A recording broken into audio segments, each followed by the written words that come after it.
కొన్ని కథలు విన్నాక మన మనసు కుదురుగా ఉండదు. ఎందుకంటే ఆ కథల్లో మనిషి హృదయం, దేవుడు రూపం, మధ్యలో ధర్మం అనే జ్యోతి నడుస్తూ ఉంటుంది. ఈ కథలో ధర్మం అంటే ఏంటి అని మనసులో ప్రశ్నించే కథ ఇది. ఈరోజు మనం వినబోయేది అలాంటి ఒక అద్భుతమైన అవతారం. విష్ణువు మానవ రూపం దాల్చి ప్రపంచానికి దాతృత్వం అంటే ఏంటో చూపించే కథ. అదే వామనవతారం. దేవమహర్షి కశ్యపుడి భార్యగా ఉన్న అదితి మరియు దితి వీరి వంశాలే దేవతలు, దైత్యులు. దితి కుమారులు హిరణ్యాక్షుడు, హిరణ్యకశపుడు. వారి చేతిలో భూమి, స్వర్గం, ఆకాశం కూడా వణికాయి. విష్ణువు వరాహ అవతారంలో హిరణ్యాక్షుడిని సంహరించాడు. నరసింహావతారంలో హిరణ్యకశపుడిని సంహరించాడు.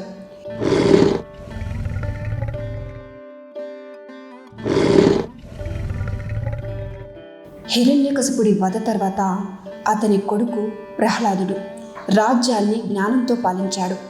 ఆయన భక్తి, క్షమ, ధర్మం ఇవన్నీ కలిసిపోయి ఒక సువర్ణ యుగాన్ని సృష్టించాయి. అయితే కాలం మారుతుంది కదా. ప్రహ్లాదుని మనవడు మహాబలి ఆ ధర్మాన్ని శౌర్యంతో మార్చాడు. అతను అసురుడైన హృదయం మాత్రం సత్యానికి బంధమై ఉంది. నేను పరిపాలిస్తాను, అందరికీ సమానత్వం తీసుకొస్తాను అని ప్రతిజ్ఞ చేశాడు. మహాబలి రాజ్యంలో ఎవ్వరూ కూడా ఆకలితో ఉండరు, ఎవరూ బాధపడరు. ఆయన దానం అంత మహోత్తరం. ఎవరైనా ఏదైనా అడిగినా ఇవ్వకుండా ఉండడు. కానీ ధర్మం అంతా అతని చేతుల్లోకి వెళ్ళిపోవడంతో దేవతలు తమ బలాన్ని కోల్పోయారు. ఇంద్రుడు రాజ్యం కోల్పోయి విష్ణువుని ఆశ్రయించాడు. ప్రభు, మేము తప్పు చేయలేదు, కానీ మహాబలి అంత శక్తివంతుడై స్వర్గాన్ని తన చేతిలోకి తీసుకున్నాడు అని వేడుకున్నాడు. అప్పుడు విష్ణువు చిరునవ్వుతో అన్నాడు, అతను దుష్టుడు కాదు, కానీ అతని గర్వం అతన్ని అందం చేస్తోంది. అందుకే ఆయన నిర్ణయించుకున్నాడు ఆ గర్వాన్ని చేపి భక్తిని నిలబెట్టే అవతారం తీసుకోవాలి అని. అలా వైకుంఠంలో ఒక సున్నితమైన కాంతి జ్వాల మెరిసింది. అదే వామన అవతారం. అప్పుడు విష్ణువు అతిథిదేవి గర్భంలో వామనుడిగా అవతరించాడు. చిన్న బాలుడు, కాంతివంతమైన ముఖం, చేతిలో కమండలం, భుజాల కాషాయ వస్త్రం. అతని చూపులో అమాయకత్వం, మాటల్లో జ్ఞానం. వామనుడు తన తల్లిదండ్రులకు నమస్కరించి అన్నాడు, మాత, నా పుట్టుక కేవలం బాల్యాని కోసం కాదు, నేను ధర్మాన్ని తిరిగి నిలబెట్టడానికి వచ్చాను. అలా ఆయన తపస్సు చేస్తూ ఒకరోజు మహాబలి యజ్ఞం జరుగుతున్న ప్రదేశానికి వెళ్ళాడు. అప్పట్లో బలి చక్రవర్తి భూమి, పాతాళం, స్వర్గం వరకు పరిపాలిస్తున్నాడు. అతను తన గురువు శుక్రాచార్యుని ఆదేశానుసారం అశ్వమేధ యాగం నిర్వహిస్తున్నాడు. అక్కడ దాతలు, ఋషులు, గంధర్వులు అందరూ చేరున్నారు. యాగం అగ్రభాగంలో సువర్ణ సింహాసనంపై కూర్చుని దేవతల కన్నా గర్వంగా తల ఎత్తుకున్నాడు. అప్పుడు ఆ యాగంలోకి అడుగుపెట్టాడు ఒక చిన్న బాలుడు. తేజస్సుతో మెరిసే ముఖం, చేతిలో కషాయ దండం, కనుల్లో ప్రకాశం. మరెవరో కాదు, వామనుడు. ఆ సమయంలో ఆ బాలబ్రహ్మచారి వామనుడు అక్కడికి అడుగుపెట్టాడు. ఆ క్షణం మొత్తం ప్రాంగణం ప్రకాశించింది. మహర్షి శుక్రాచార్యుడు చూసి చలించిపోయాడు. బలిచక్రవర్తి, ఇది సాధారణ బాలుడు కాదు, ఇతనిలో దివ్య కాంతి ఉంది, జాగ్రత్తగా ఉండు అని హెచ్చరించాడు. కానీ బలిచక్రవర్తి చిరునవ్వుతో అన్నాడు, మహర్షి, నేనెప్పుడూ భయపడలేదు. బ్రాహ్మణుడు ఏదడిగినా ఇవ్వడం నా ధర్మం. యాగశాలలో అందరూ ఆశ్చర్యంతో లేచారు. బలిచక్రవర్తి నమస్కరించి అడిగాడు, బ్రాహ్మణ మహాశయ, నాకు దానం కోరండి. వామనుడు ముందుకొచ్చి నమస్కరించాడు. రాజా బలి, నీ దాతృత్వం గురించి ప్రపంచం మాట్లాడుతోంది. నాకు కేవలం 3 అడుగుల స్థలం మాత్రమే కావాలి. అంతే. ఆ యాగశాలలో నిశ్శబ్దం వ్యాపించింది. 3 అడుగుల భూమి మాత్రమే కావాలా అని అందరూ ఆశ్చర్యపోయారు. కానీ బలిరాజు మాత్రం చిరునవ్వుతో దాత ఎప్పుడు ప్రశ్నించడు, ఇస్తాడు అని ప్రమాణం చేశాడు. కానీ ఆ సమయంలో గురువు శుక్రాచార్యుడు అడ్డుకున్నాడు.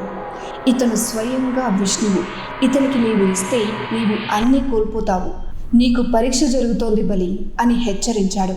అప్పుడు బలిచక్రవర్తి అన్నాడు, దేవుడైనా మనిషి అయినా భిక్షగాడైనా నేను మాటిచ్చానంటే వెనక్కి తీసుకోను అని చెప్తాడు. ధర్మం కోసం నష్టపోవడమే నాకు లాభం, బ్రహ్మచారి ఏదడిగితే అది ఇవ్వకపోవడం నాకు పాపం అన్న వెంటనే అతను తన ప్రతిజ్ఞను నిలబెట్టుకున్నాడు. అప్పుడు ఆ చిన్న బాలుడు నవ్వాడు. ఆ నవ్వుతో సర్వలోకాలు ప్రకాశించాయి. కళ్ళల్లో సూర్యుడి కాంతి, మాటల్లో ఆకాశపు శబ్దం. ఒక్క క్షణంలోనే వామనుడు పెరగసాగాడు. అతని శరీరం పర్వతాలంత ఎత్తు, చేతులు ఆకాశం వరకు, కాళ్ళు భూమిని తాకుతూ అతను త్రివిక్రముడయ్యాడు. చిన్న శరీరం విశ్వాన్నే కప్పేసింది. మొదటి అడుగుతో భూమిని కొలిచాడు, రెండవ అడుగుతో ఆకాశాన్ని కొలిచాడు, మూడవ అడుగు ఎక్కడ పెట్టిన బలి అని అడిగాడు.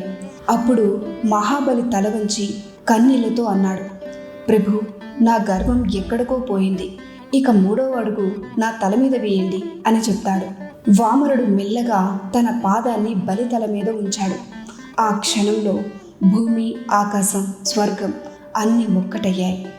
బలి నశించలేదు, తన దాతృత్వంతో అమరుడిగా మారాడు. విష్ణువు అతన్ని సంహరించలేదు, అతన్ని శాశ్వత భక్తుడిగా నిలిపాడు. విష్ణువు ఆనందంతో అన్నాడు, బలిచక్రవర్తి, నువ్వు పరమదాతవు, నీ దానం వల్ల ధర్మం మళ్ళీ పునరుద్ధరించబడింది. నువ్వు పాతాళంలో నివసించు, కానీ నా ఆశీర్వాదం ఎల్లప్పుడూ నీతోనే ఉంటుంది అని చెప్తాడు. ఇదే వామనవతారం కథ. ఒక రాజు గర్వాన్ని వదిలి వినయాన్ని ఆచరించిన గాథ. ఒక దేవుడు చిన్న బాలుడి రూపంలో సత్యానికి నిలిచిన గాథ. అప్పుడు వామనుడన్నాడు, నీ సత్యం నిన్ను చంపలేదు బలి, నిన్ను నిత్యజీవిగా మార్చింది. ప్రతి సంవత్సరం నేను నీ దగ్గరకు వస్తాను, నీ దానశీలతను స్మరించుకుంటాను అని చెప్తాడు. అప్పటి నుండి ప్రతి సంవత్సరం ఓనం పండుగ జరుపుకుంటారు. అది కేవలం పంట పండుగ కాదు, దైవం మరియు దాతృత్వం కలిసిన రోజు. ఇది వామనుడిచ్చిన వాగ్దానం, బలిరాజు ఇచ్చిన విశ్వాసం. ఇవి రెండు నేటికి సజీవం. ఇదే దైవం చూపిన పాఠం. శక్తి కంటే సత్యం బలమైనది, గర్వం కంటే వినయం గొప్పది. భక్తి ముందు లోకమంతా వంగిపోతుంది. 3 అడుగులు భూమి అడిగిన ఆ చిన్న బాలుడు 3 లోకాలకే సరిహద్దు వేశాడు. ఇది కేవలం అవతారం కాదు, ఇది ధర్మం మరియు దాతృత్వం యొక్క దివ్య సాక్ష్యం. చూశారు కదా వామన అవతారం అంటే ఏంటో. మరి తర్వాత వీడియోలో మీరు ఏ అవతారం చూడాలనుకుంటున్నారో కామెంట్ బాక్స్లో మెన్షన్ చేయండి. మన ఛానల్ని మొదటిసారిగా చూస్తున్నట్లయితే ఇప్పుడే ఛానల్ని సబ్స్క్రైబ్ చేసుకోండి.